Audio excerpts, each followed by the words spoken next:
Matul ix-xahar ta' Ottubru, aktar minn 2500 vettura twaqfu mill-Pulizija waqt kontrolli tat-traffiku li saru kuljum u f'ħinijiet differenti bilan li tinżamm is-sigurtà f'pajjiżna. Fost il-lokalitajiet li saru kontrolli fihom f'Malta kien hemm il-Birgu, Birkirkara, Birżebbuġa, Bormla, il-Furjana, il-Ħamrun, Ħall-Kirkop, Ħalluqa, il-Marsa, in-Naxxar, Ħall-Qormi u San Ġiljan.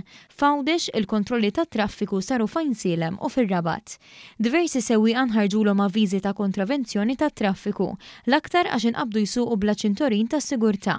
Sewwieq oħra nqabdu jsuqu bla liċenzja u polza tal-assigurazzjoni u sewqan eċċessiv, filwaqt li numru ta' vetturi kienu biħġiġ tinted u bla pjanċa ta' reġistrazzjoni.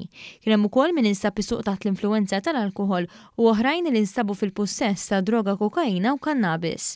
Numru ta' sewwieqa ta' vetturi li joffru servizz ta' ġar ta' passiġġieri inqabdu jsuqu bla maskra u allura kisru l-avviż legali dwar l-ilbies mandatorju tal-maskri. Dawn il-kontrolli kienu koordinati mill-Pulizija tad-Distrett u fuħut minnhom kienu mejjuna mill-Pulizija tar-Rapid Intervention Unit, mill-Iskwadra ta' kontra droga, mis-sezzjoni tal-Klib, tal-Garax u membri tal-Forzi Armati ta' Malta.